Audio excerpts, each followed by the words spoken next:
G'day everyone, we're back working on the Osage build, the takedown Osage build again. I've done a little bit of work on the bow in terms of getting the alignment all correct. Still got a little bit of propeller twist in it. I might try and get a little bit more of out, but the string alignment is much better along the length of the bow. What I want to do now is just go through marking and cutting nocks on the bow. So what I'm going to do,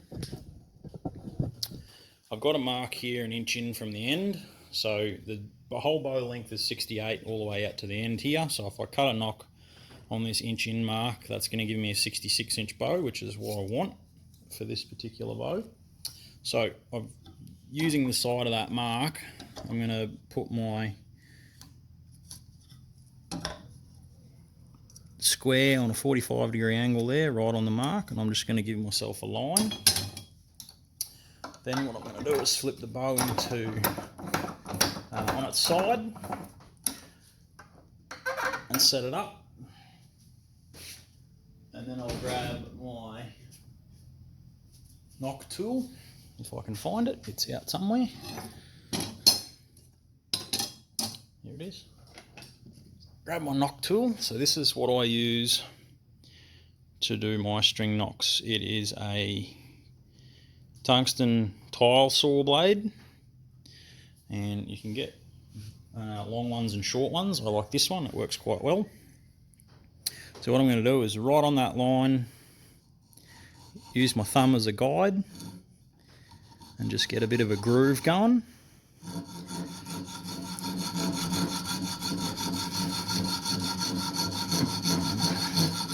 So I've got a bit of a groove there now. I don't want to cut too far around into the back side of this. I just want enough shoulder there that it's going to hold a string, a tillering string. What I am going to do though is, so this is the back side, this is the belly side. What I am going to do is actually pick this hand up and angle it down into the belly side of the bow a little bit.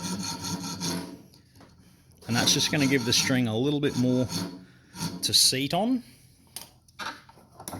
when I actually start bracing this bow, which will be very soon. So we corrected out a lot of the twist. I've put in the reflex to match. This one limb was straight and the other limb was reflex, so I put the reflex into the straight limb. So I'll just cut this second one the same. Get a bit of a groove going. And then once I'm happy with how far in I've gotten, then I'll start to drop this hand down, because this is now the belly side. Start to drop that hand down and just cut in a little bit deeper on the belly side, just to help the string sit. Now for this bow, I want to actually give it quite wide nocks. So to do that, the second tool,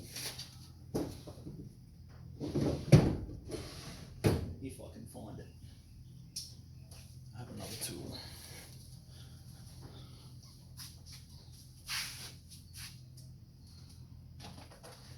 I think I may have lent it to someone.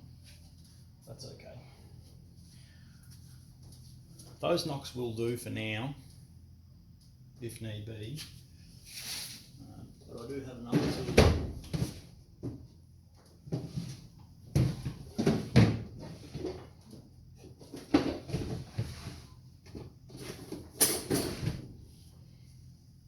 Somewhere that I can actually use to widen them out, or you can just use this and you head sort of up towards the top. So I'll just use this to widen these out a little bit.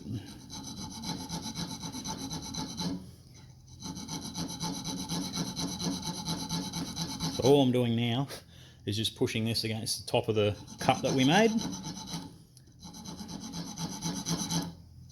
just to make it a little bit bigger.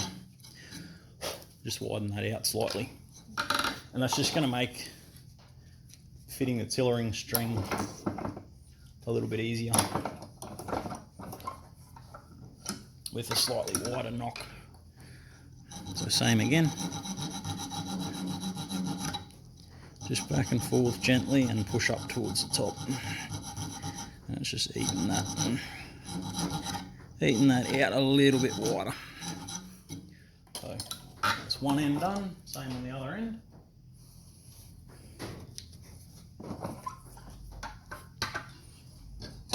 So this time I've got it on the side, so your side view.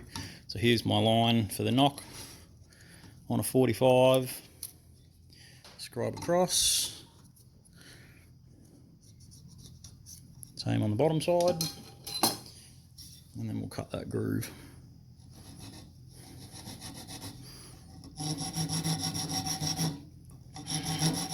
Now someone's actually purchased or commissioned this bow, so I now have a target draw weight for it. He wants high 50s up to 60 at 28 inches on this bow, and we will certainly get that from it. So everything I do from now on will have that draw weight in mind.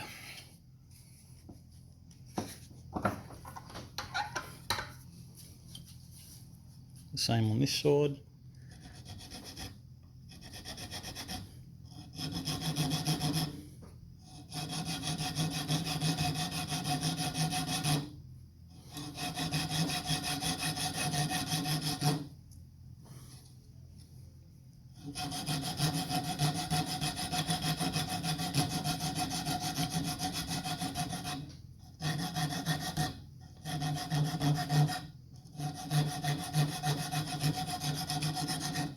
Righto.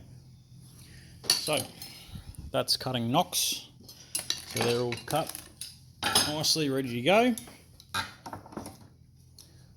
So what I can do now is actually take this out with the tillering string and put it on the tiller and actually have a look at what it's going to do. So that'll be another installment where we get this out on the tillering stand, and I'll show you how to start off tillering a longbow and what to look for. We'll go through picking up hinges, weak spots, getting to a low brace, and then adjusting, tweaking and pulling down in through to the full draw target weight that we need. I'll go a little bit through the mathematics of predicted draw weights, which is very handy when you want to figure out how much wood to take out to hit a particular draw weight. I'll go through a little bit of the mathematics on that, and that will hopefully help a few people. So cheers for watching. Appreciate everybody's likes and views and everything. Give the channel a subscribe and share it around. Be a lot more Australian wood bow builds coming up. I've started sourcing some more staves, checking through my stores, and I've got quite a few good Australian timber staves there, so there'll be some more of them coming. But till now, I'll get this tillering string sorted out, and then we'll get this sucker on, and that'll be in the next video. So cheers, straight shooting.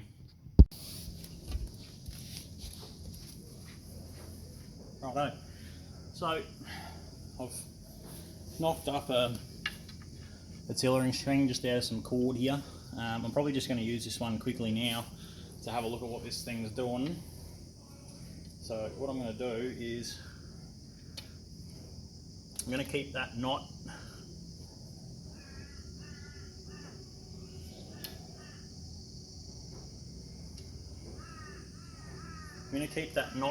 always on the right hand side, so whenever we see the bow, right hand side's actually this way for you guys, so whenever I shoot the camera, it's going to be this knotted limb is always going to be on this side. This is probably going to be the top limb for this fella because he's a right hander, and this is going to be a little bit more center shot on the right hand side if I keep the knotted limb as the top, just because of the alignment and the twist and stuff. I'm just going to step on it a bit and give it a bit of an exercise. And you could call this floor tillering, you could call it long string tillering.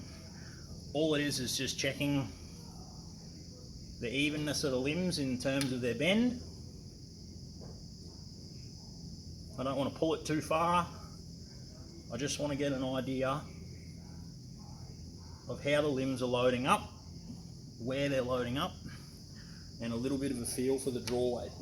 So that's all I'm going to do for now. You can see it's still got a lot of reflex in it, It's going to be a very, very quick bow. So I'll have a look at the footage and see what the bend's like, and that'll sort of tell me whether I can go to a short string and a short brace, or whether I need to do a little bit of correcting first. So I'll pause the camera and we'll come back and have a look.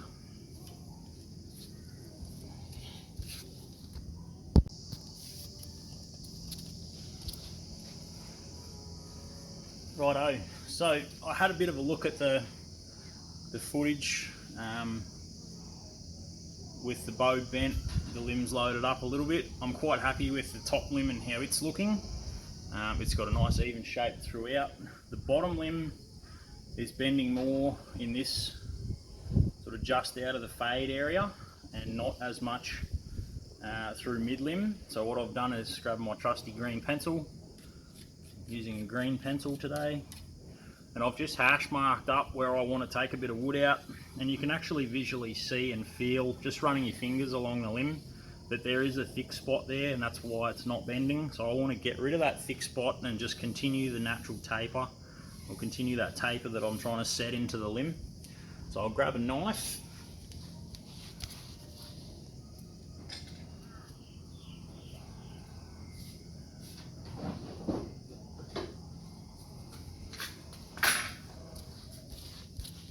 Some people like to use draw knives, some people like to use cabinet scrapers.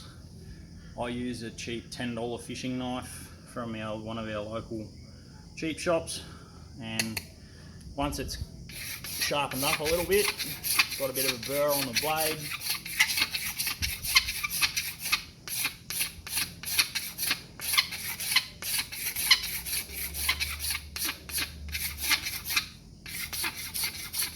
I can quite quickly get rid of a good bit of material.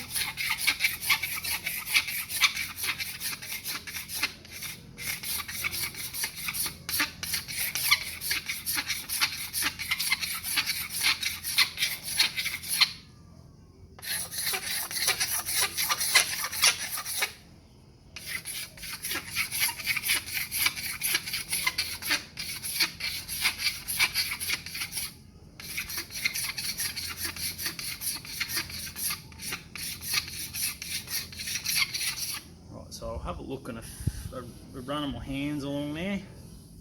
I'm actually not happy with, not quite ready for that yet, I don't think. Need to do something a little more aggressive.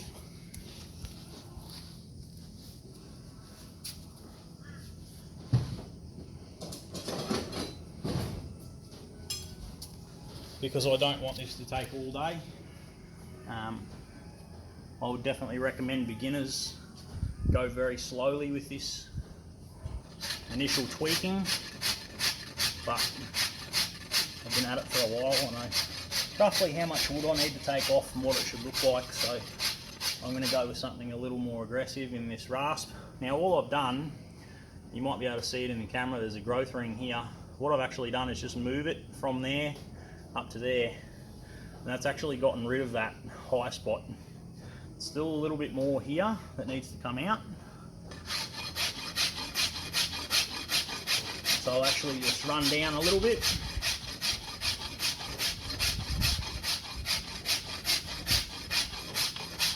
With the rasp, and then tidy up.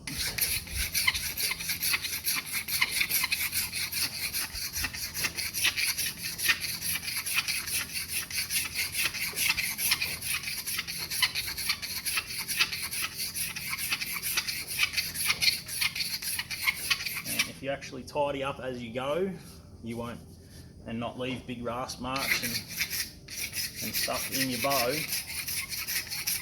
it actually makes the finishing process much easier. So I've gotten rid of that thick spot. What I want to do now is just step on it again and have a little bit of a look.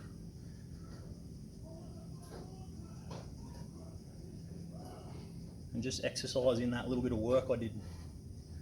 I can still sort of see it's not going here yet, so I definitely need to mark that up again with the pencil, wherever it's gone, lost it in the grass,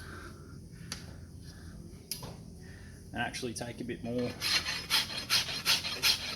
out of this outer part of the limb.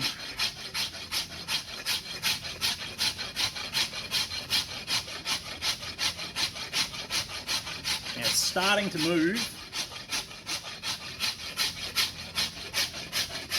but not as much as what I need.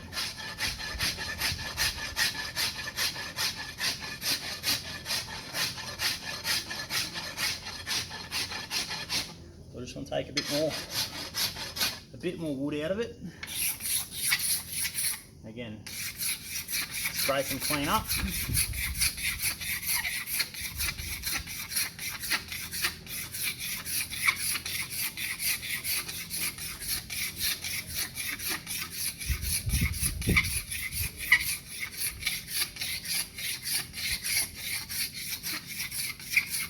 Now I can actually sort of start to see this next growth ring that comes all the way down to the end of the stave is starting to narrow in. So I've started to bring that in on the edge, and what that means is it's actually starting to taper, and if I feather that to a point, this tip is going to be a lot thinner. I want to feather it to a point about here so I know this whole section is a bit thinner, and it's actually going to get it to move.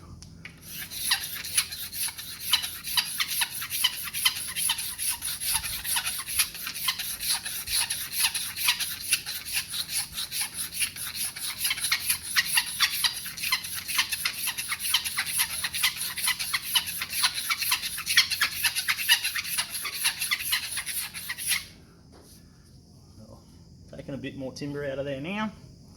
We'll give it another exercise. Right, that's moving a lot more now. That's what I want. So now I'm going to leave this limb alone. I'll check the camera. Might need to tweak this limb a little bit now just to get a little bit out of this tip, and then we'll probably be ready for a short string and a short brace height. So I'll come back, I'll check the footage, come back and make any tweaks that I need to make, and then we'll look at making a string. I'll do a video on a string. So cheers for watching, and I'll see you in the next one.